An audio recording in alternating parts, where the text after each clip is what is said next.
یہ کہانی شروع ہوتی ہے ہڈیوں سے، ہزاروں ہڈیاں جو انڈیانا کی ایک بہت ہی امیر اسٹیٹ کے پچھواڑے خاموش جنگلوں میں بکھری ہوئی تھیں۔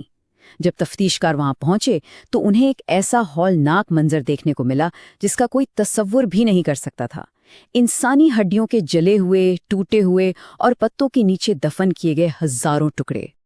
اور دیکھیں، اس زمین سے جو کچھ نکلا اس نے ایک ایسے شخص کے چہرے سے نقاب ہٹا دیا جس کے پاس بظاہر سب کچھ تھا، ایک کامیاب بزنس، ایک پیار کرنے والا خاندان اور درختوں کے بیچ ایک شاندار گھر۔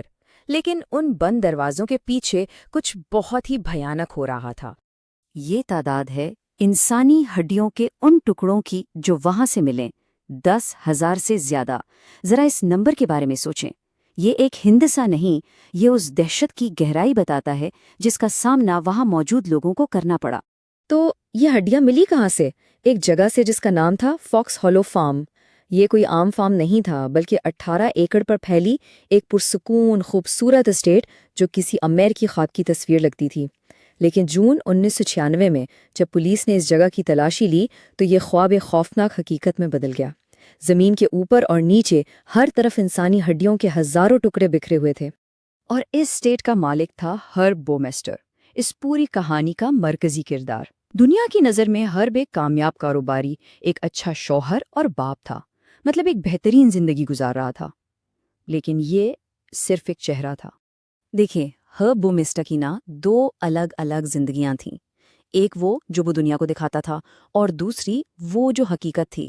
سب کے سامنے وہ ایک کامیاب بزنس مین تھا، لیکن اصل میں وہ دیوالیہ ہونے کے قریب تھا۔ لوگوں کے لیے وہ ایک بہت اچھا باپ اور شوہر تھا، لیکن گھر میں اس کا رویہ بہت عجیب اور سب سے الگ تھلگ تھا۔ اور جو شخص باہر سے ایک شریف خاندانی آدمی لگتا تھا، وہ اصل میں ایک بہت ہی تاریک، خفیہ، دوہری زندگی گزار رہا تھا۔ اور دیکھیں، یہ سب کچھ اچانک نہیں ہوا، پریشانی کے آثار تو بہت پہلے سے موجود تھے۔ جب ہرب نوجوان تھا تبھی ڈاکٹرز نے اسے بتایا تھا کہ اسے پیرانوئڈ شیزوفرینیا اور اینٹی سوشل پرسنالٹی ڈس آرڈر ہے۔ آسان لفظوں میں اس کا مطلب تھا کہ وہ ایسی چیزیں سوچتا تھا جو سچ نہیں ہوتی، وہ ہر کسی پر شک کرتا تھا اور اسے دوسروں کے احساسات کی ذرا بھی پرواہ نہیں تھی۔ لیکن اتنی بڑی تشخیص کے باوجود اس کا کوئی ٹھیک سے علاج نہیں ہوا۔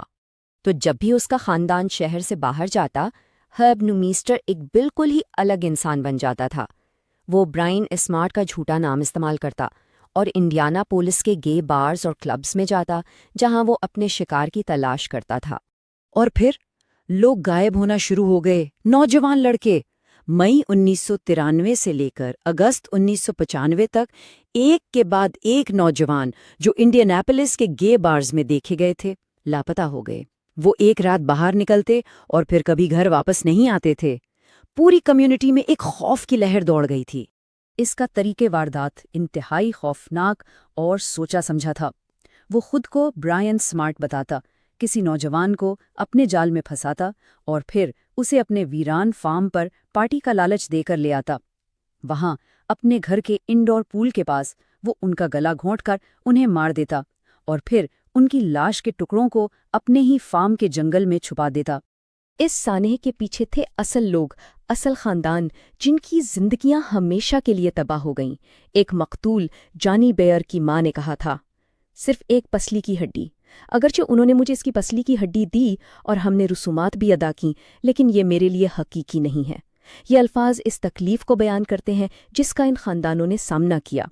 جیسے جیسے LGBTQ+ کمیونٹی میں خوف بڑھتا گیا اور پولیس کچھ کرتی نظر نہیں آ رہی تھی، تو خاندانوں نے خود ہی انصاف کے لیے لڑنے کا فیصلہ کیا۔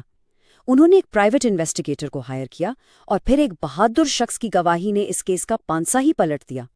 اور یہاں کہانی میں ایک ہیرو سامنے آتا ہے جس کا فرضی نام ٹونی ہیرس تھا۔ وہ ایک مقتول راجر گوڈلیٹ کا دوست تھا اور سچائی کا پتہ لگانے کے لیے اس نے جان بوجھ کر برائن اسمارٹ سے ملاقات کی۔ اسے بھی فاکس ہولو فارم لے جایا گیا جہاں اس پر پول کی ہوس سے حملہ ہوا، لیکن وہ کسی طرح اپنی جان بچا کر بھاگ نکلا اور وہ سیدھا پولیس کے پاس گیا اور ان کو سب سے اہم ثبوت دیا، ہرب بومیسٹر کی گاڑی کا لائسنس پلیٹ نمبر۔ ٹونی کی گواہی کے بعد سب کچھ بہت تیزی سے بدلا۔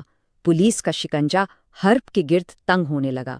اس نے پولیس سے بات کرنے سے صاف انکار کر دیا، لیکن اس کی بیوی جولی ایک ایسا فیصلہ کرنے والی تھی جو سب کچھ بدل دے گا۔ تو جولی، اس کی بیوی، نے پولیس کو تلاشی کی اجازت کیوں دی؟ اس کے پیچھے ایک پرانی خوفناک یاد تھی۔ 1994 میں ہرب کے اپنے بیٹے کو جنگل سے ایک انسانی کھوپڑی ملی تھی۔ تب ہرب نے یہ کہہ کر بات ٹال دی تھی کہ یہ اس کے ڈاکٹر والد کے پرانے میڈیکل سکیلیٹن کا حصہ ہے، لیکن اب جب پولیس دروازے پر تھی تو وہ یاد جولی کے ذہن میں واپس آ گئی اور آخرکار اس نے پولیس کو فارم کی تلاشی کی اجازت دے دی۔ اور پھر سب کچھ بہت تیزی سے ہوا۔ 24 جون 1996 کو جولی نے تلاشی کی اجازت دی۔ جیسے ہی پولیس کو ہزاروں ہڈیاں ملنا شروع ہوئیں، ہرب ملک سے فرار ہو گیا۔ 29 جون کو اس کی گرفتاری کا وارنٹ جاری ہوا، لیکن وہ بہت دور جا چکا تھا۔ 3 جولائی کو اس کی لاش کینیڈا کے ایک پارک سے ملی۔ اس نے خود کو گولی مار کر خودکشی کر لی تھی۔ اپنے آخری خط میں بھی اس نے اپنے کیے گئے جرائم کا کوئی ذکر نہیں کیا، کوئی اعتراف نہیں۔ اس نے صرف اپنی ناکام شادی اور ڈوبتے ہوئے کاروبار کے لیے معافی مانگی۔ اس نے کبھی سچ نہیں بتایا اور مرتے مرتے بھی مقتولین کے خاندانوں کو انصاف اور سچائی سے محروم کر گیا۔ آج بھی اتنے سالوں بعد فورینسک ماہرین فاکس ہولو سام سے ملنے والی ہڈیوں سے مقتولین کی شناخت کرنے کی کوشش کر رہے ہیں۔ یہ ہمیں ایک بہت ہی پریشان کن سوال کے ساتھ چھوڑ جاتا ہے، فاکس ہولو فارم کی زمین میں مزید کتنے راز دفن ہیں؟